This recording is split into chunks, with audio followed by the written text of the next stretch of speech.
Disyembre pa lang daw, narinig na raw ni Senadora Amy Marcos ang tungkol sa People's Initiative. Pero hindi niya ibinunyag kung saan niya ito narinig. Nauna nang sinabi ni Marcos na nagagamit ang programa ng gobyerno kapalit ng mga pirma para sa Chacha o Charter Change. Sa panayam ng Super Radio DZBB, ilang beses binanggit ng Senadora si Speaker sa panayam. Ito pinangalanan na po ni Senator Amy. Alam nyo po ako hindi maka-Amy at hindi ko po isasabihin sa inyo na iboto nyo siya. Kung siya ay tatakbong senador ulit, hindi ko sasabihin iboto nyo siya. Pero this time, maganda tong binubuko niya. Maganda to, binubuko niya yung kanyang pinsan. Pinangalanan po. Pinangalanan niya si Speaker. December pa niyang narinig. So sa madaling salita, ulitin ko, hindi yan People's Initiative. Tamba Initiative yan. Politico Initiative. Galing sa kampo nila yan. Sila ang nagpapakalat niyan. At hindi pwedeng tatahimik lang kayo dito, Speaker Romualdez. Pinangalanan kayo, sumagot kayo, magpakalalaki kayo, pinsan nyo yan. Hindi po ito paninira. Kasi kung ito paninira, ito ay manggagaling sa kampo ng ibang kalaban ninyo. Pero this time, kapartido ninyo, kaparehas ninyo ang kulay, parehas kayo ng sinuportahan, kasama nyo sa unity, kamag-anak nyo pa. Ibinubuking ka. Pinapangalanan ka. Staff mo. Dapat magsalita ka dito kasi kung hindi ka magsasalita dito, dapat kasuhan po yan. Kasi bribery po yan eh. Matindi tong paratang ni Amy sa'yo. Sagutin mo ang ating senador. Kung ikaw ay talagang matapang na speaker, yung tawag ni Amy, sinusundan lang po namin. Identified niyo po ba na si Speaker Romualdez ang nasa likod nito? Kasi mula nung pumutok ito, hindi Hindi pa po siya nagbibigay naglalabas ng statement. Lahat ng Yun ang nakakaduda ron. Simula nang pumutok, hindi siya naglalabas ng statement. O, pakinggan natin, staff niya, yung mga pangalan, na nagte-text sa mga tao, tapos yung mga numbers, mga staff ng speakers. Yan. Tingnan mo Ibig sabihin, yung staff ni Speaker Romualdez ang gumagapang, ang gumagalaw, ang tumatawag, ang nagte-text. Again, this is not fake news. Galing po ito sa pinsan nyo mismo. Galing ito sa ka-unity nyo mismo. O ano na? Kaya nakakabingi yung katahimikan mo. Kasi kung tahimik ka at yung staff mo involved, dalawa lang yan. Inutil kang speaker, inutil kang leader kasi hindi mo kayang diktahan, hindi mo kayang pigilan yung mga staff mo. Or kasabwat ka. At ako sa tingin ko, hindi ka inutil na hindi mo kayang pigilan ng mga staff mo. Ako, mas doon ako sa kasabwat mo yan. Staff mo yan. Hindi mo alam ang ginagawa. Nagpapa-People's Initiative. Ano yan? Staff Initiative? O Tamba Initiative? O People's Initiative? Sagutin mo yan. Again, ang dami ng sigaw ng tao, sagutin mo yan. Anong ginaantay mo? Nagtatago ka sa pantry. Para dyan sa pantry, magbi-meeting kayo, tapos aantayin mo ibang congressman na ipagtanggol ka. Hindi, ikaw ang pinangalanan mismo. Ikaw, speaker, staff mo, pinangalanan ng pinsan mo mismo. Ikaw ang sumagot. Tignan mo Kung ikaw ay nangangarap maging presidente, kung ikaw ay nangangarap maging prime minister, yung ginagawa mo nang nakatago, yung ginagawa mo pananahimik na dumadaan ang bansa na ito, galit ang Senado, sinasabi nila hindi ito dapat mangyari, pati yung pinsan mo nagsasalita tapos ikaw tahimik. Anong klase kang leader? Paano ka magiging pangulo kung ganyan klase ang iyong leadership? Feli Balesa Snell, maraming salamat po. Paano ka magiging prime minister? Hindi ba? Oh, simpleng-simple lang naman yun eh. Ngayon pa lang kitang-kita na yung leadership mo eh, yung leadership style mo. Pinapangalanan kaliwat kanan. Anong ginagawa mo? Aantayin mo na naman ipagtanggol ka ng ibang congressman? Ayun oh, pinsan mo yan oh. Huwag mo sabihin tinutukan ko ng baril si Amy para ilaglag ka. Hindi ko siya kilala. Hindi ko kayang diktahan si Senator Amy. Senator yan eh. Pinaparot lang namin kung ano sinabi niya. Eh yan ay pinapatunayan mo lang hindi mo kayang maging leader. Hindi mo kayang maging mabuting presidente. Hindi mo kayang maging mabuting prime minister dahil napaka-weak leader mo kung hindi mo kayang sagutin pinapangalanan ka ng derechahan ng isang babae. Tatahimik ka lang. Iba sasagot para sa'yo. Antayin natin. Ha? Antayin natin kung sasagot ito si Speaker. Antayin natin kung ipapasa na naman niya at iba na naman ang magtatanggol sa kanya yung mga congressman. Lisa Tatoy, thank you po sa Facebook stars.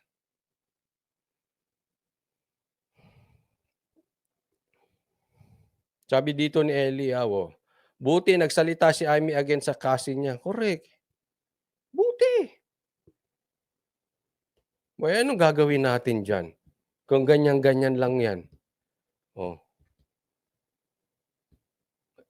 Papayag ba kayo? Dededmahin lang? Wag. Kaya sabi ko sa iyo, kung meron man silang gustong mangyari, ililigaw nila. Ha? Tingnan nyo kung inaatake si Tamba. Tingnan nyo kung yung mga vloggers ninyo ay talagang nakabantay kay Tamba. Kasi ibahin nila yan eh.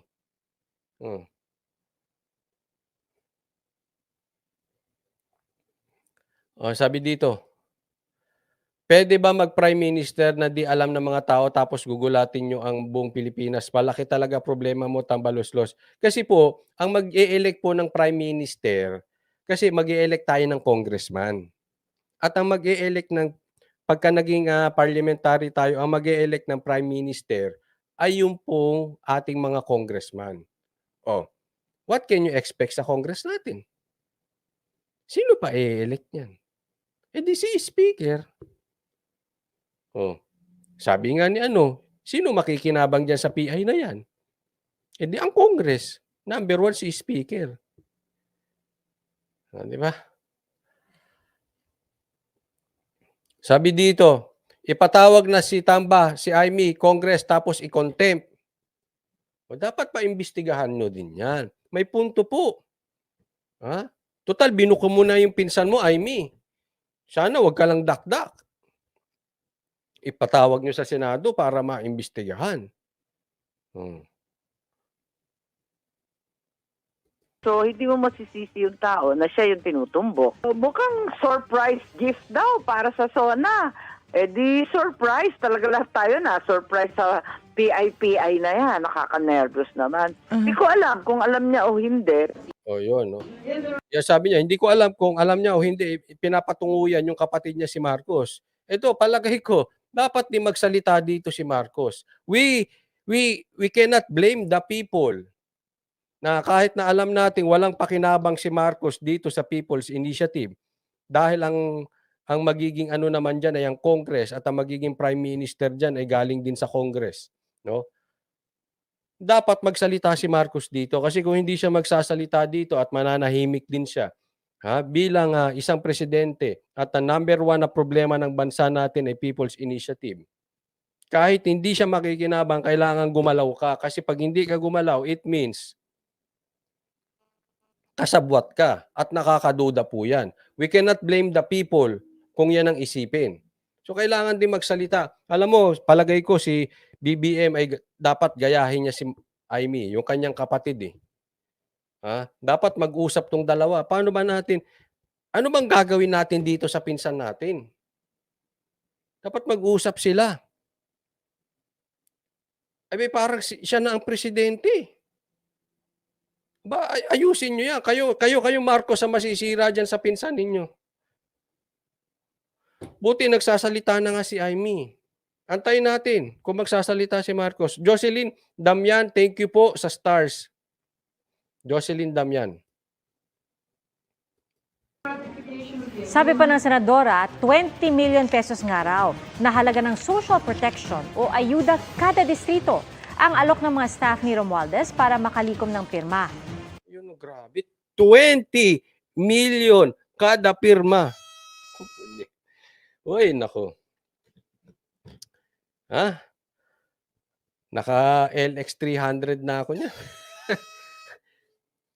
ilan yun, no? Oh, may resort ka na, may Land Cruiser ka pa dyan.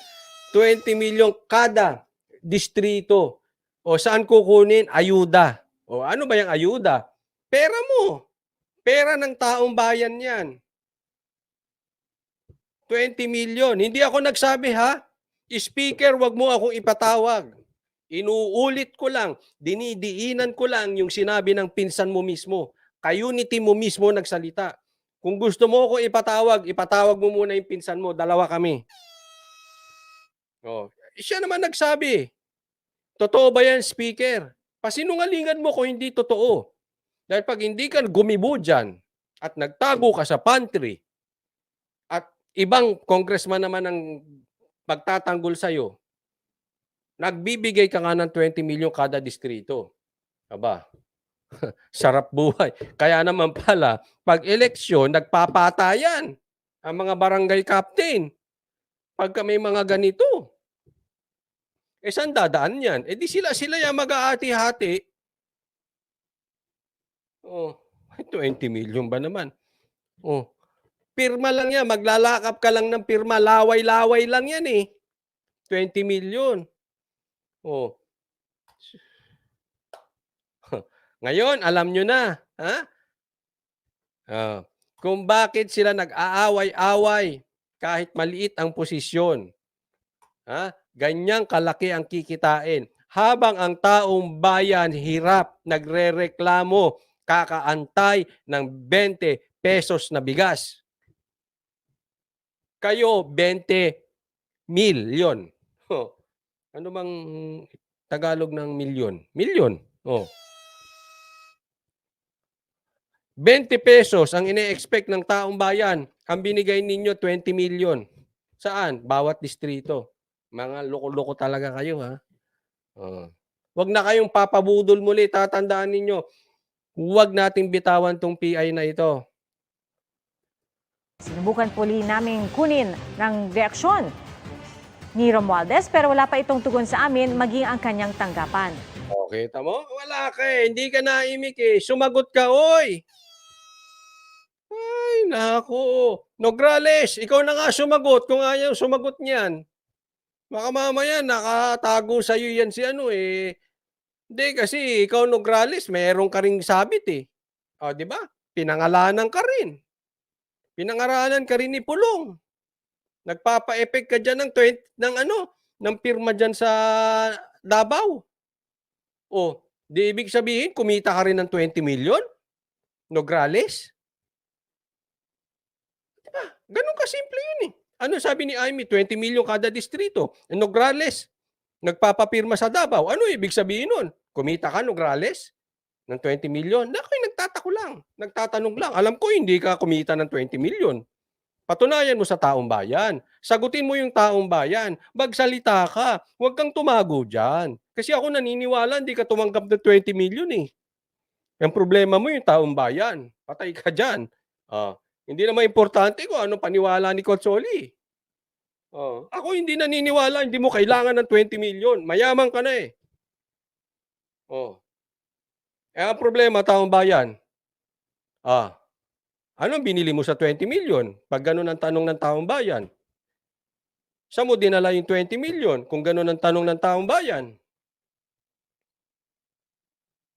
Kaya ba nilalaglag mo ang Davao, pinagbibili mo ang mga Davaoenos? Kung ganyan ang tanong ng bayan, anong masasagot mo dyan? Nograles.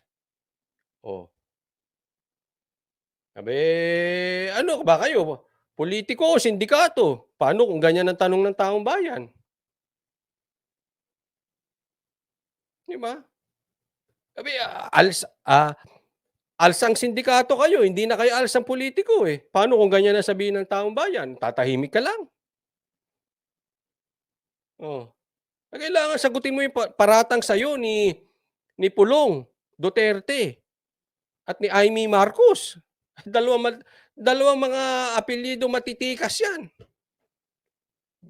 Binabantaan ka, binasabihan ka ng ano, kaswapangan mo.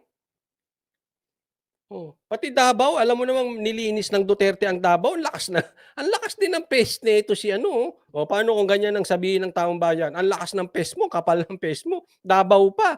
Eh alam mo teritoryo ng mga Duterte yan. Eh alam mong galit sa mga kurakot yan. Oh, paano kung ganyan ang sabihin ang kapal ng pest mo? Ano sasagot mo? Tatahimik ka lang.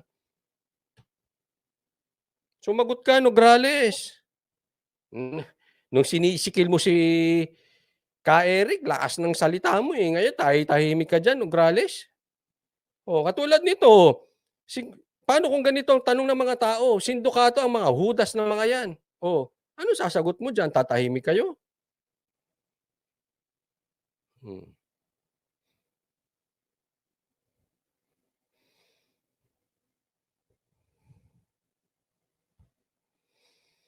Ito sabi, yung 20 pesos na bigas, naging 20. Yung sinasabi natin kanina eh. Ay, takot, tahimik kayo dyan. Oh. Oh, maraming salamat, Rasi, Terasha, and Elmer Tormis, Clarabal sa Stars. Thank you po.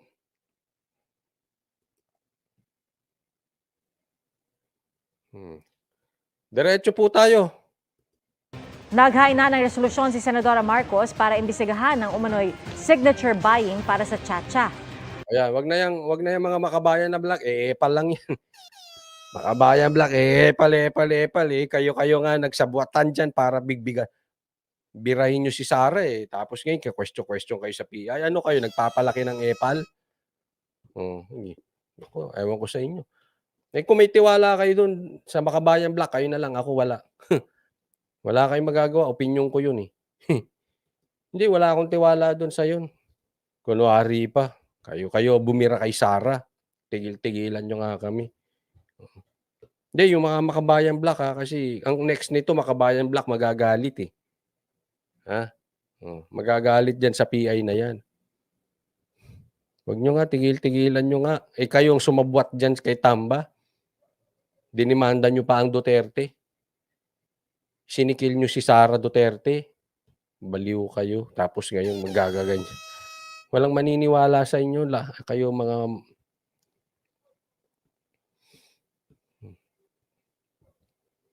Panahon na para magsalita kayo. Sagutin nyo yan. Basta, wag nating tantanan to ha. Sa social media, saan kayo mamunta, nawala na nga tayo sa audit eh. Kita nyo kung paano natin sila niligaw. Ay, paano tayo niligaw? Nawala na tayo sa audit. O, ngayon, tatangkain na naman nilang mawala tayo sa issue ng PI. O, nawala tayo sa audit, naipasa na yung napakalaking budget sa Kamara ng 2024. O, ngayon, ano? Baka mamaya na ilusot na yung PI. Mag-iingat po tayo dyan ha.